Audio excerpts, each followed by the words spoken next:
Bismillahir Rahmanir Rahim. Wa sallallahu ala Sayyidina Muhammad wa ala alihi wa sahbihi wa sallam. Radiyallahu ta'ala anhu wa sadad al-tabi'ina wa ulama aminina wa a'imma arba'a mujtahideen wa muqallidihim ila yawm ad-din wa ba'd. Alright, so this book, Sunnah of Muhammad, very important book in our minhaj. As you'll see, when we start to go through it today, the focus is going to be in the introduction, and there's a few points here. There it go again, the law of God itself. All right, so what I'm gonna do, everybody that's on Zoom, I'm gonna close this room and start. You still have the same numbers, before 326-162-9903. Because I'm trying to do the screen sharing, and it keeps logging out on us. So I'm gonna close out. This is like so crazy that this keeps happening. All right, audio. Oh, wait a minute. Oh, the internet is on. Okay.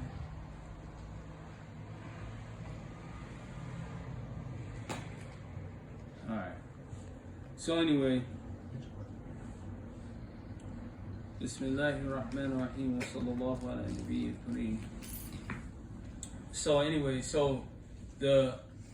why this class is so important, you see the not only just the scholarship of the Sheikh, we already know that the Sheikh is a scholar, but you also see the insight in his desire to bring things back to the adherence of the Prophet sallallahu alaihi wasallam and Sunnah.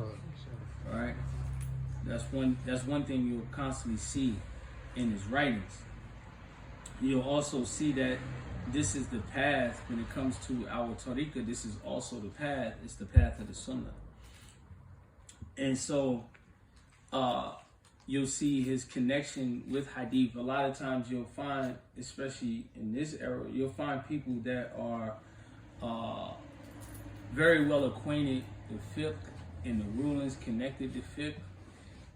But then sometimes you'll ask them in which fiqh is superior to the muhaddith, right? Like you need fiqh in order to understand hadith, right? And so you have to have the two as a combination. Imam Malik was a combination of both. I don't know what's happening. I don't think this is working for us today. We can stay on Zoom, but I'm not sure if I'm gonna be able to share the text so that you can see it, inshallah. So what I'm gonna have to do is I'm gonna have to come up with another way. If it logs out one more time, we just staying on Zoom, and I'm gonna have to figure out another way to share the text with you all later on today, inshallah. Basically, at least the portions that we covered. So, but anyway, so it's very, fiqh is very important in this time, and sometimes the way that we approach fiqh, you would think that it's divorced from the Sunnah of the Prophet sallallahu alaihi wasallam. And this isn't the case. This is actually the case. The two of them go hand in hand. Fiqh is what is derived from the Kitab wa Sunnah. All right, and it always has to. And you have four paths. You have the path of Abu Hanifa. You have the path of Imam Shafi. You have the path of Ahmed ibn Hanbal, and then of course you have the path of Imam Malik, radiyallahu ta'ala anhuma. Right, and the four of them, the path. For a person, especially if a person is a novice, and it doesn't matter whether you're a novice, a beginner, or someone that's an expert, you have to go through one of these four paths in order to arrive at perfect understanding. Versus the muhaddithin, the people of hadith, this ain't gonna work today. So I'm leaving the Zoom on for those who want to participate in Zoom. Well, it's only like one person. If you wanna hang out and go on our hang up and go on our face, or leave the room and go on our Facebook Live. That's what we're doing, because I use the Zoom in order for to share the text, because we do the screen sharing. But for some reason it's acting up today. So if you want to, you can take and join us through the Facebook group. Hey, can you mute that real quick? Can I mute this? Mute which one? The live. Mute the live. Don't only continue. Huh? Don't only continue, inshallah. Continue on? Yeah. Okay. Alright, inshallah. Oh, Yeah, so anyway, so we'll continue. Alright, so let's see. Okay, now. Is she coming in? Or she was talking about something? they be doing it. Oh, yeah, okay. Alright, inshallah. So anyway. Nah, I'm gonna set this right here, inshallah. Okay. Okay.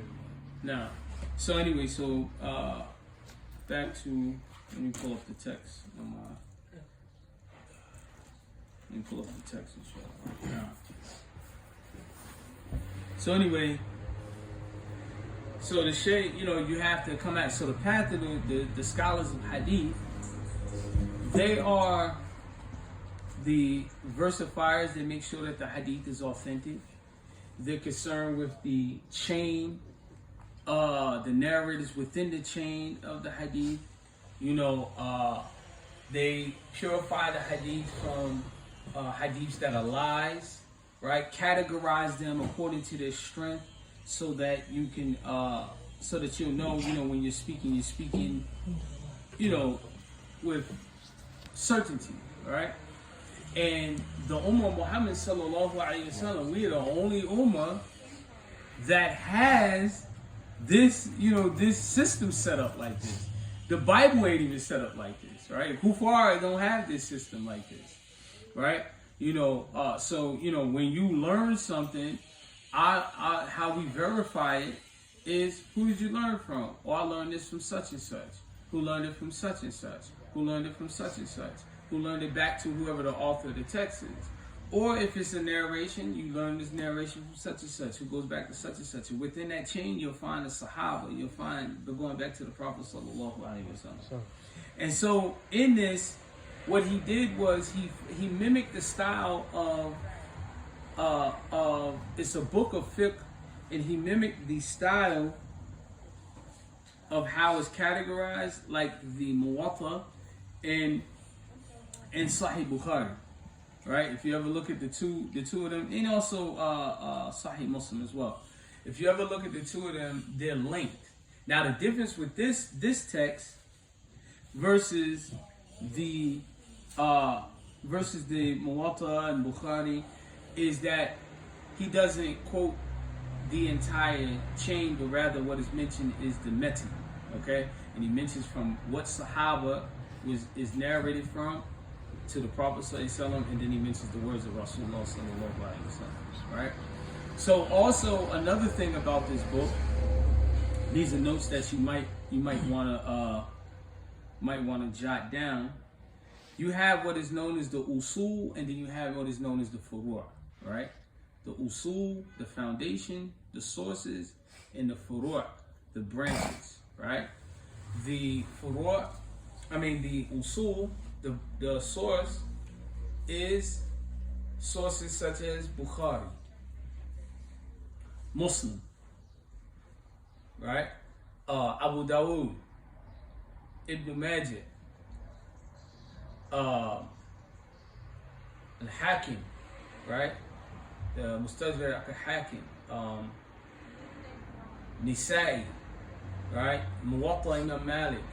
And that's just a few to name. Source books where they're derived from, they're versified, they're verified, and they're proven to be authentic, right? That's where that comes from. Then you have like the furu', the branches, which comes from the usul. Those are texts such as Riyadh al-Salihin, right? The Arba'in. Books like I'm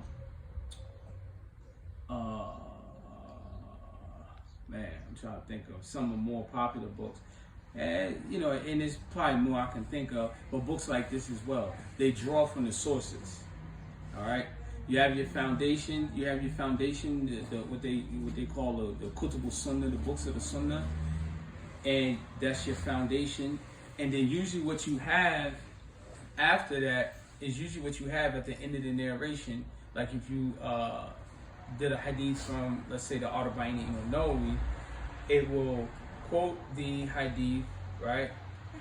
like, from the beginning of the hadith, it'll say, An, Amir al-Mu'mineen, Umar ibn Khattab, radiallahu ta'ala anhu, wa qala Rasulullah sallallahu alaihi wasallam, and then it'll go all the way down to the hadith, and then at the end, you'll say, Rawahu mutafiqun alayh, or Rawahu Bukhari, Rawahu Muslim, right? It'll go from that and go all the way down. The narrator is Bukhari. The narrator is Muslim, right? Bukhari, Muslim, those are the names of the source books that I mentioned. So you understand, you see what I'm saying? You're coming from now, where you say the source book, the source book, which is Bukhari and Muslim, right? That's to the name out of the fiqh. And so when the entire chain is being, the entire hadith is being narrated, at the end of it, look and see, we have 40 hadith on the shelf there. At the end of it, it says, narrated by Muslim, narrated by such and such, right? That's what we're talking. That's what we're talking about. When you're saying source, the source is meaning that you're citing your source. Where is your proof, right? Or where's this claim being made from? Okay, so that's what that means. And books like this are thrown under the category of furu', the branches, right? It is 100 hadiths. Let me see. You might be able to find it in here as well. Okay, so I'm just gonna pass this around if I can find it, make my point. Now, okay, look here. The second, page 7, right? It mentions the hadith. Of course, it's in English. But if you look, it'll say reference at the bottom. Y'all can take a look at that, inshallah. So it where you're quoting, where your sources are coming from. You have to understand. Most of the time, when people saying today, they'll be like, "Oh, well, where's your proof?" A lot of people are throwing that out there. Really, they don't even know why they're refuting. You know what I'm saying? What it is you're saying, but they're just throwing it, and they don't know how to make reference. Make references back. So those things, and it's important to know your sources. It's important to be able to quote your sources. That's where you start to make the distinction between the men of Allah subhanahu wa ta'ala, the men of the hadith, and those who are just parakeeting, right? So anyway, we're going to go into the text of the Shaykh, where he starts off, Bismillahir Rahmanir Rahim, wa sallallahu ala Sayyidina Muhammad wa ala alihi wa sahbihi wa sallam. Radiallahu ta'ala anhu wa sadat al-tabi'ina wa ulama aminina wa a'ima arba mujtahideen wa muqallideen in yawmiddin wa ba'd. He starts off by saying that all praises are due to Allah subhanahu wa ta'ala, and may Allah send blessings and peace upon our Master Muhammad sallallahu alaihi wasallam, upon his family and companions. Says the poor slave in the need of the mercy of his Lord, Uthman ibn Muhammad ibn Uthman. He was more famously known as Dan Fudi, right? Or Dan Fodio. Dan Fodio is basically equivalent in the House of Fulbi language of Ibn Faqih, the son of a jurist or son of a scholar, right? That's what Dan Fodio means. Okay, so his name was Uthman, his father's name was Muhammad, and his grandfather's name was Uthman. All right, and he says all praises are due to Allah who's raised the support of the Sunnah and exalted its light or its lamps, and who has weakened the existence of bid'ah and shaded its lights and erased its influences. And this is why, the reason why is this so important, and why is he praising Allah Ta'ala in this manner and for this, is because when you're a person that adheres to the Sunnah of the Prophet ﷺ, and the more you adhere to the Sunnah, and this is why it's important to always dedicate yourself to the Sunnah, the more people you teach the Sunnah to, the more the Sunnah spreads. And the more we don't look at it as 1 million people, we look at it as one by one by one by one, and it adds up, right? And each time, and the Prophet ﷺ encourages us to spread the Sunnah, spread his Sunnah, because he said, whoever revives my Sunnah has revived me, and whoever revives me will be with me in Jannah like this, right? So Jannah is the goal, being with the Prophet ﷺ is the objective. Also, not only that, but every time you teach someone a behavior from the Sunnah of the Prophet sallallahu alaihi wasallam, and they do that practice, not only will they get reward, but you'll get reward as well for teaching them that Sunnah. And then imagine when they go and teach somebody else that Sunnah, and then they'll get reward, and then you'll get reward, and they get reward on top of the reward. And then all it is just like piling up. It's like playing Sonic. You know, you play Sonic the Hedgehog, all them gold rings. Ding, ding, ding, ding, ding, ding, ding, ding. That's how it is. You get all the barakat like that, right? All them blessings. So anyway, to proceed on. So he said he's weakened the existence of bid'ah and shaded its lights and erased its influences. And peace and blessings be upon Muhammad sallallahu alaihi wasallam, who demonstrated the methods of the realities and erected the secrets. And who commanded us. Who commanded us now, and who commanded us to follow the Sunnah and the necessity to adhere to the Sunnah. And peace and blessings be upon the family and the companions, all of them, and also upon the best of the tabi'ins and the right acting scholars. Right? Tabi'in wa ulama amilina. Right? So to proceed on. He said the name of the book is called Mobilizing the Ummah to Follow the Sunnah of Muhammad sallallahu alaihi wasallam. In Arabic is Sawqa Ummah Ibtiba' Sunnati Muhammadiyya sallallahu alaihi wasallam. Mobilizing the Ummah to following the Sunnah of Muhammad sallallahu alaihi wasallam. So now he tells you the qasid, right? The qasid, his intention of writing this. Remember we had the khutbah Friday about intention. Intentions play very is very vital in everything that we do. So the maqasid, the intent was, he says, my aim in writing this book is to give life to the Sunnah of Muhammad sallallahu alaihi wasallam. It's very, very important. Not to resurrect the madhab or anything other than just bringing it back to the Sunnah of Muhammad sallallahu alaihi wasallam. Due to the lack of zeal displayed by the people of these times. Now, wouldn't it be, when you see a text like this, very important to teach, learn, not only just learn, study, practice, but also teach it and spread it?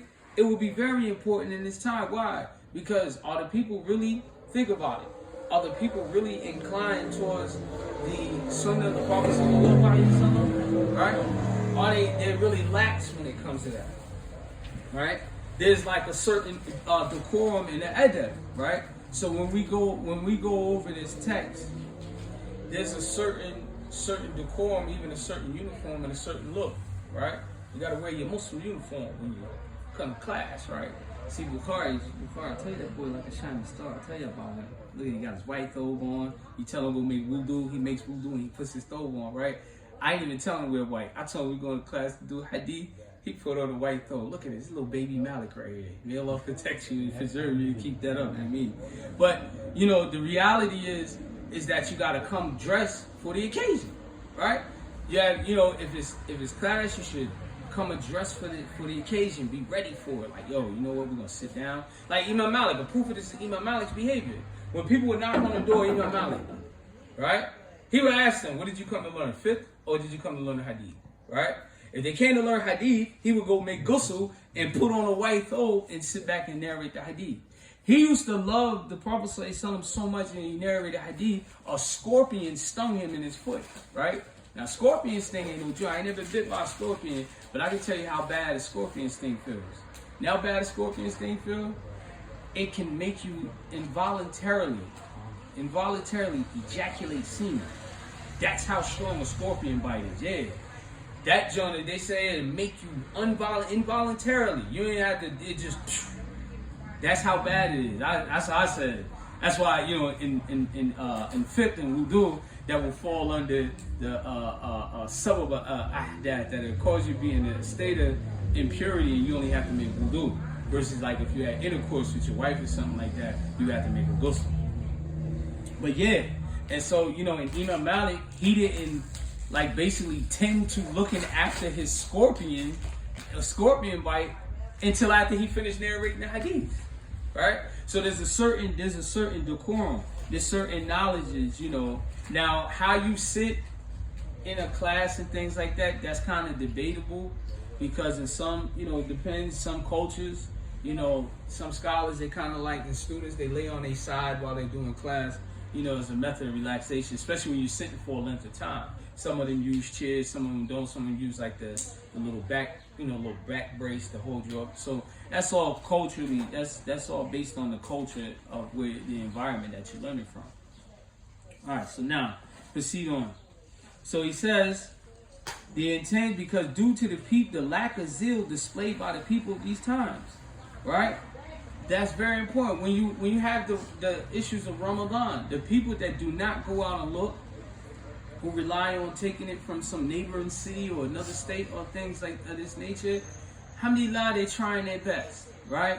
But it's lacking the zeal. And what has happened now, people don't even look no more. They got lazy, right? Because the sunnah is something that's discipline, right? In order to establish the sunnah, you have to be disciplined. Like for instance, the sunnah is before Dhuhr and Asr, right? How would you know to pray the time of Dhuhr and Asr? How would you know? The adhan. Huh? The adhan. The adhan.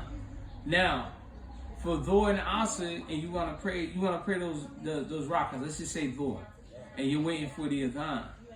Are you constantly paying attention to the time?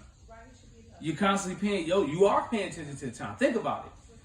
You know from the time of Subh, right? After Subh, the next salat to come in, next obligatory salat to come in is Dhuhr, right?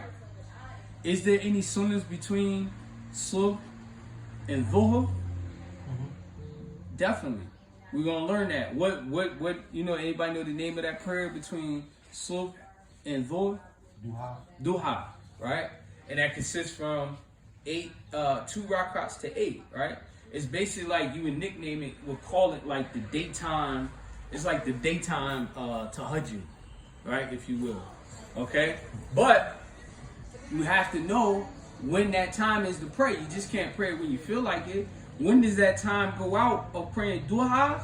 Is once Dhuhr comes in. You see what I'm saying? So now Dhuhr came in, so you're paying attention to the time, right? When Dhuhr comes in, that's when you make your 2 rakats. You see? I mean, or your 4 rakats before Dhuhr. Preceding that, you can't. So what one of my teachers taught me, and I never looked at it from that manner, he said the person who wants to always pray Dhuhr, there's a lot of things, there's things from the sunnah that you need that will inspire you to be prepared to pray before the prayer comes in, right? Though praying your sunnah prayers, your nafil prayers, is one of those actions. You know what the other one is? Being in the first rank for the salat, right? The person in the first rank of the salat, that's the best rank to be in, right? There's a lot of barakah in that. If a person knows what time Dhuhr and Asr is coming in, and he has nothing to do, and he waits after praying Dhuhr for Asr to come in, and he doesn't leave the masjid, the Prophet ﷺ said he's in salat the entire time he's there waiting, right? The angels has him written as he's in salat, right?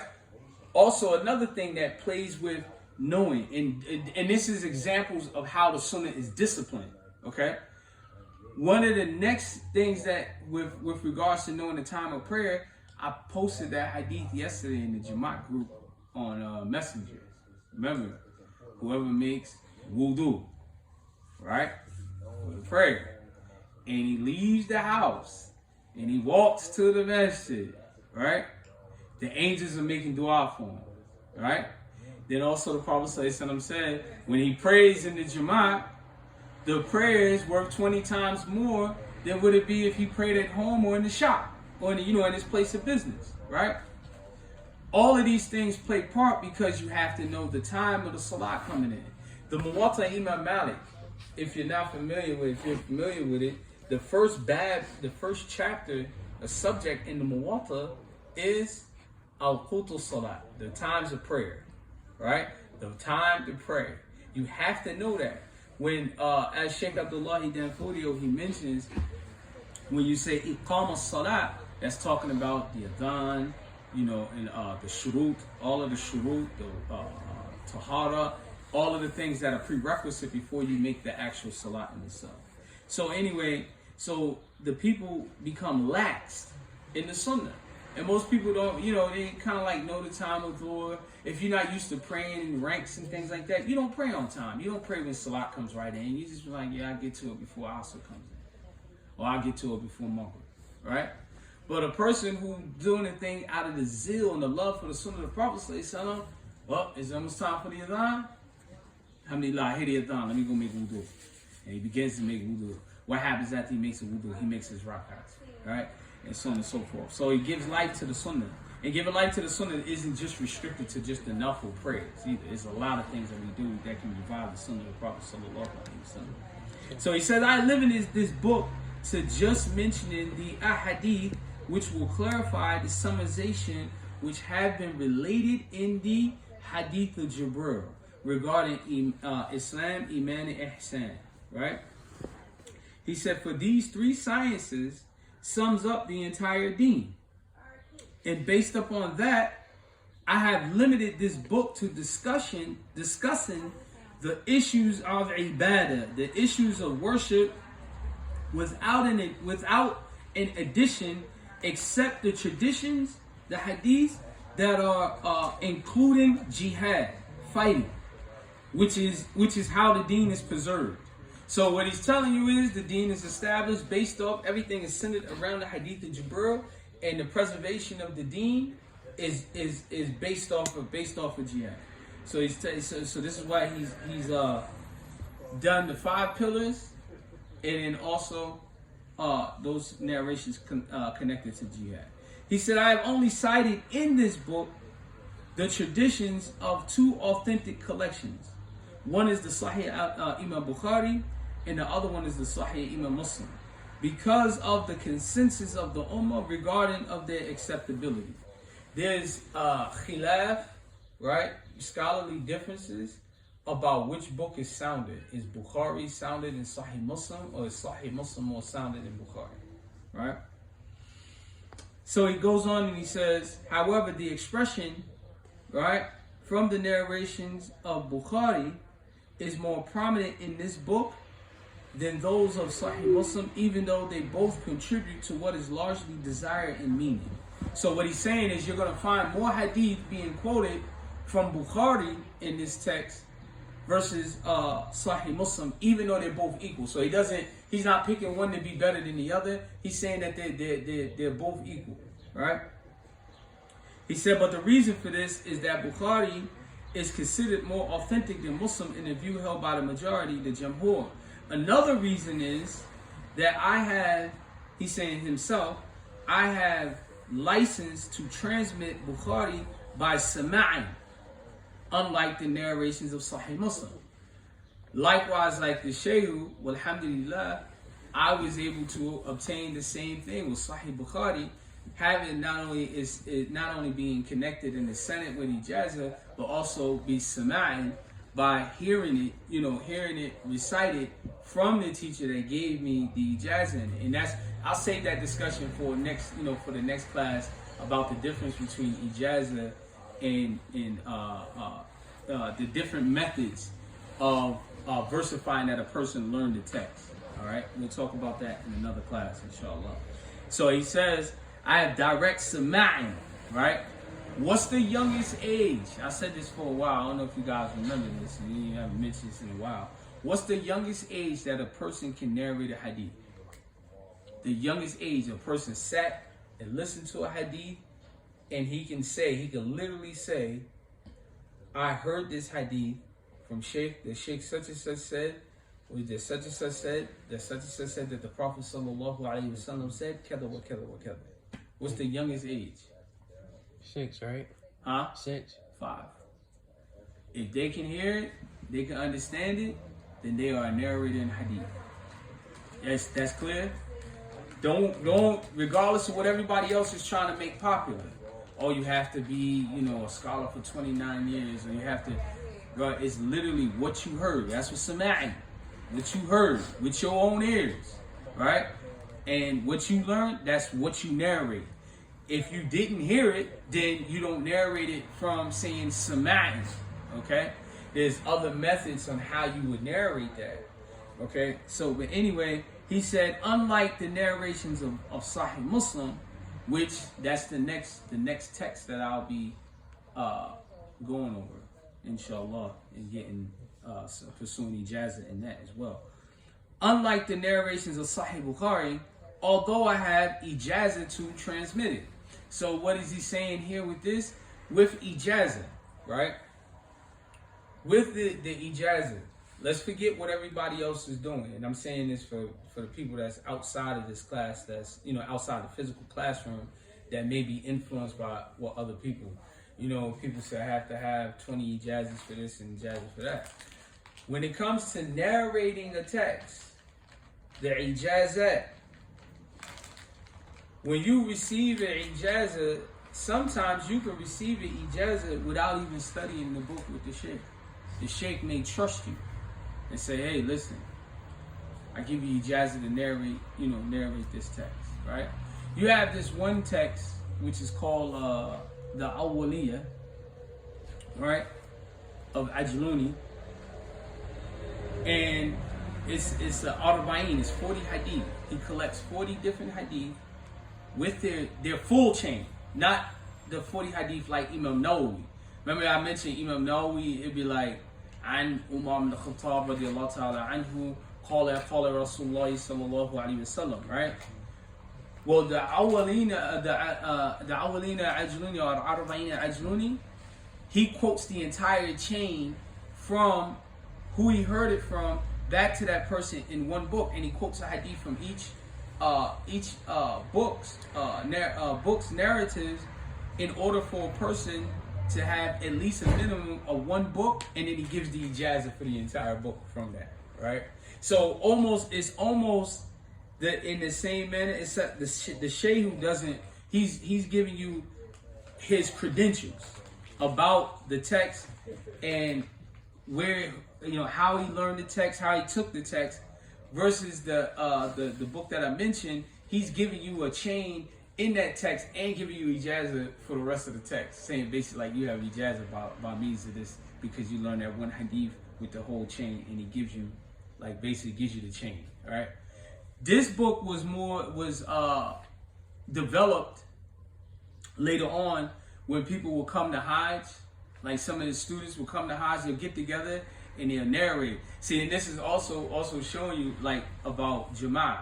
You make Hajj, right? Hajj is like the time everybody got together, and everybody may have that ties to that one scholar, and he's doing that halakha and he's narrating those hadith, and the people take the hadith back and they go back and spread it amongst themselves, spread it amongst the people in their lands. That's how the Muwatta spread it as well.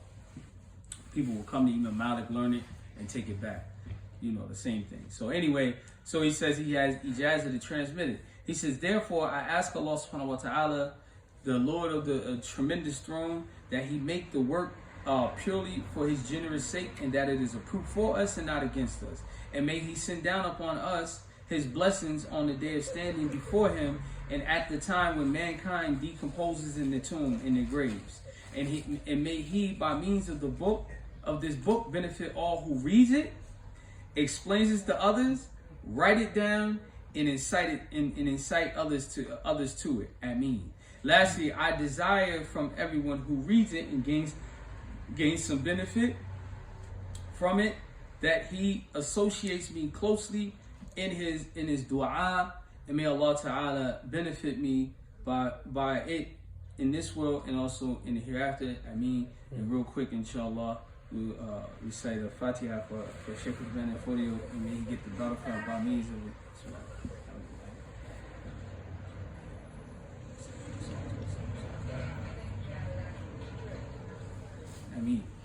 So because this book is a great benefit, and it's like the barakah, you respect the person based off of the sacrifices that they put forward and left behind for you. The same way that you find both Muslim and non-Muslim Black American people, no one will go by in life without ever uttering the name of Malcolm X, Al-Hajj Malik Shabazz, rahimahullah, right? And people will love him. You say anything against him, people ready to cut your head off. Like people trying to write books now to kind of like destroy his character and things of that nature. People, ready to cut people's heads off over that, right? So we respect that with anyone that benefits us, especially by means of the Sunnah of the Prophet Muhammad sallallahu alaihi wasallam. Right?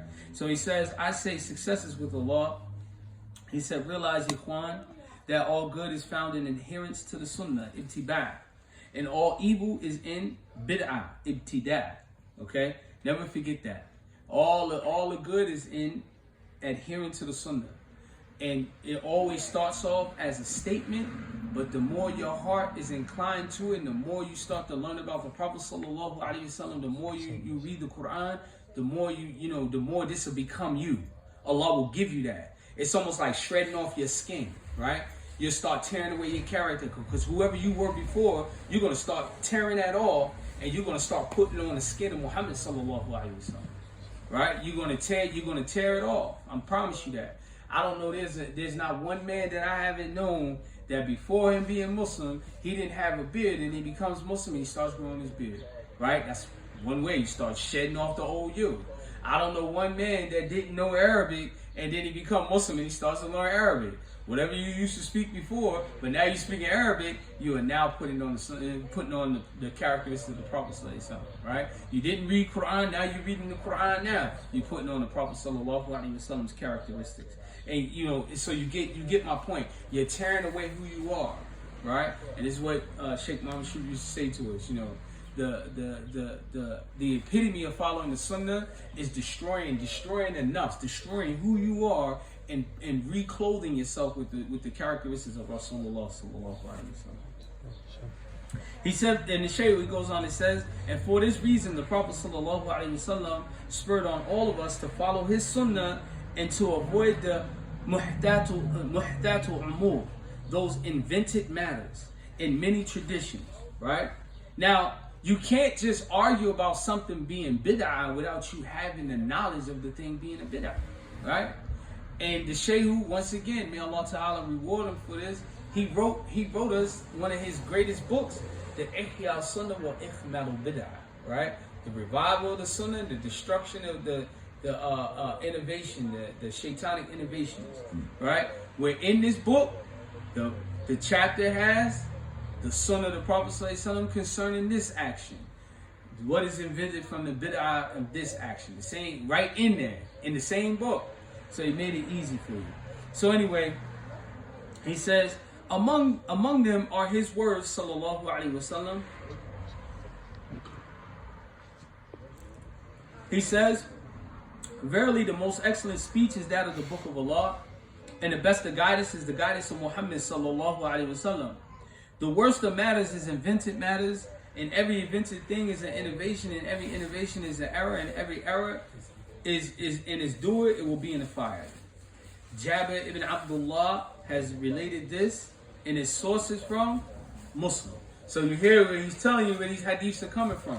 So if you're memorizing them or even paraphrasing them, right? What you have to do now in this point of your studies, it have to be a person, or you commit what you hear to memory, right? This was the way that the Sahabas learned. When they heard the words of Allah subhanahu wa ta'ala, they heard the words of the Prophet sallallahu alaihi wasallam, they were committed to memory. And what they would utilize, the tools they would utilize, they would write it down, or they would actually memorize it upon hearing it. So when you're learning, especially class of hadith or any sciences in general, but hadith particularly, or hadith or Quran, you want to definitely commit it to memory, right? Definitely committed. Don't just like sit there and let everything go in one ear and out the other. You should be able to commit it to memory.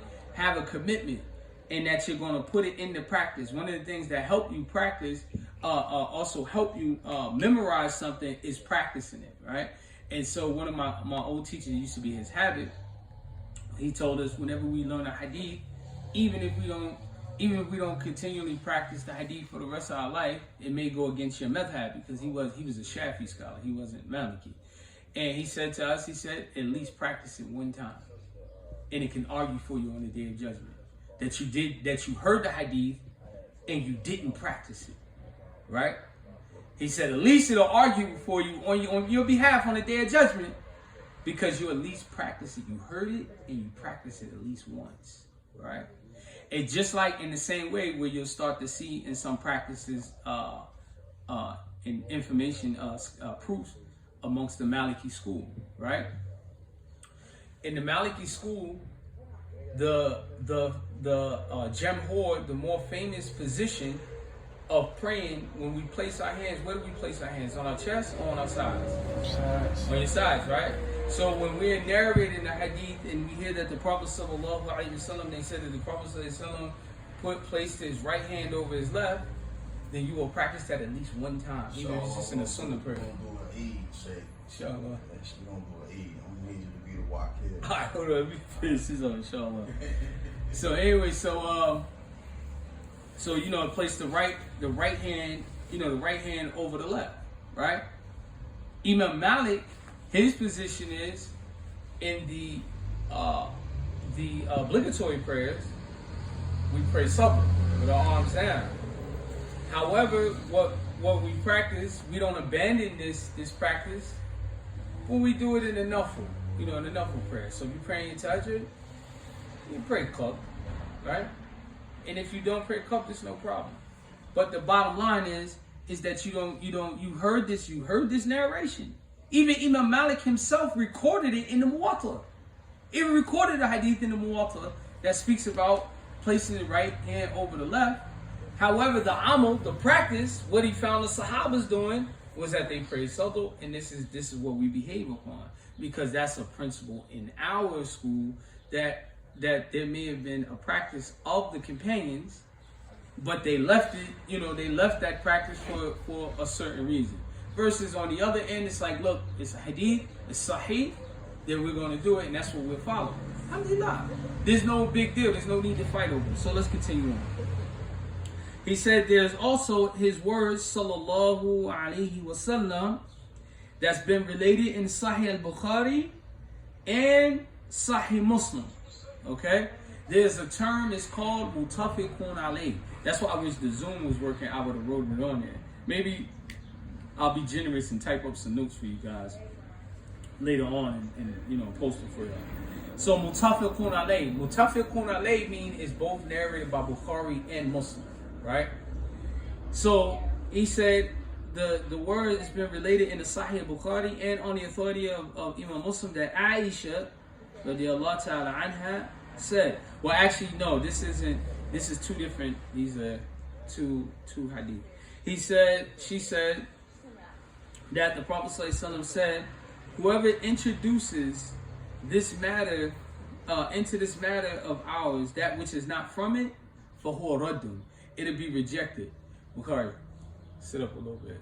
You gotta fight it, brother. It'll be rejected. Then in another narration, the narration that is in Sahih Muslim, it says, whoever does an act which is not in accordance with our matter, it'll be فَهُوَ رَدٌّ, it'll be rejected. If when she's mentioning that the Prophet ﷺ said Amarina in our matter, what do you think that means? When they say Amarina, our matter, what do you think that means?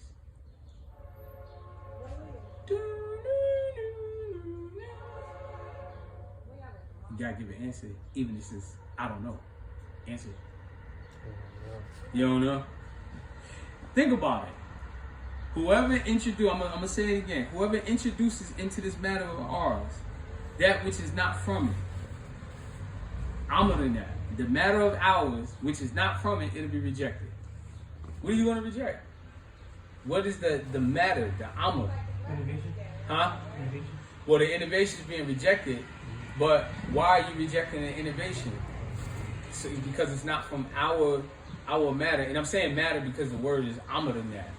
I want you to understand what the matter is, the Amr. What is that matter they're talking about? What is that matter the Prophet ﷺ talking about? Islam. Islam. This is why it's important to understand, like the study of hadith. Islam. If it's not, whoever introduces something into, introduces into this matter, meaning Amarina, our matter, meaning Islam. They introduce something into Islam. Because where does our source of Islam come from? Allah and His Messenger, right? If someone brings something in, like for instance, even though people take it lightly, it's a light practice. Celebrating non-Muslim holidays. That is not from the Amr. That is not from the practice of the Prophet sallallahu alaihi wasallam. You see, you understand? Now you understand where this is coming from? If it's not in our matter, then it will be fahuwa raddun, and it is rejected. It's not accepted. So you had people may argue and fight over it. People will try to philosophize and say, hey, you know, it's not this, it's not that. Is it from our matter? Then we don't touch it. You see? So that's where that's coming from. And you have to stand on these principles. These principles, these hadiths that he's teaching you are foundational principles to show you that inventing things into Islam will go against the Prophet ﷺ, and it'll also send you to the fire. The first hadith we mentioned is what? Verily the most excellent speech is the book of Allah. And the best of the guidance is the guidance of Muhammad sallallahu alaihi wasallam. Right? So what's the best of the speech? Book of Allah. And what's the best of guidance? Example. The example of the Prophet sallallahu alaihi wasallam, right? Don't be shy, say it. Bismillah. Right? However, he said this: the worst of matters are the newly invented matters, things that you invent and add to the deen. What's the worst matters? Newly invented matters. Right. What's the best of speech? Book of Allah. What's the best of guidance? The examples. The examples of who? Prophet Sallallahu alaihi wasallam. What's the worst of matters? The new Invented matters. That's not from the deen. That's it has to be seen as that, because this is exactly what he said. And he said about these innovative matters, he said every invented thing is an innovation, and every innovation is an error, and every error in its doer will be in the hellfire. You have to understand that. These are the words of the Prophet sallallahu alaihi wasallam. Put that in your chest and live, stand on it. Don't die without believing in it. That will motivate you to follow the Sunnah, because the speech is the book of Allah, right? The guidance is from the Prophet sallallahu alaihi wasallam. So you're going to be looking, when you're saying guidance, you're going to be looking for that guidance. The same way I mentioned about the sonic rings. Ding, ding, ding, ding, ding, ding. That's how it is when you start learning, you know, the Sunnah of the Prophet sallallahu alaihi wasallam and implementing it. Remember, in our Aqidah, remember the scale? Everybody remembers the scale? The wazn al-a'mal? What is it weighing? Your what? From this dunya. Say it again. Good deeds and your bad Your good deeds and your bad deeds, right? You get reward for every sunnah that you do. You get reward for it, which makes it heavy on the scale. When you don't do the sunnah, the right side gonna be light, the left side is heavy, because you're either doing sunnah or you're gonna fall into bid'ah. It's either one or the other. So you have to be careful. You have to always make sure it's about the Sunnah of the Prophet sallallahu alaihi wasallam. And so that is the end of the introduction into the book of Sunnah of Ummah. I'll put up some notes, inshallah, you know, and I'm gonna create a little test for it, inshallah, you know, for people to answer the questions and stuff and submit them back, inshallah. And the test really isn't like, you know, isn't for pass or fail, but it's more so a testimony against yourself for how well do you understand what's being taught. All right? Inshallah. So any comments or questions? Comments or questions? The people online.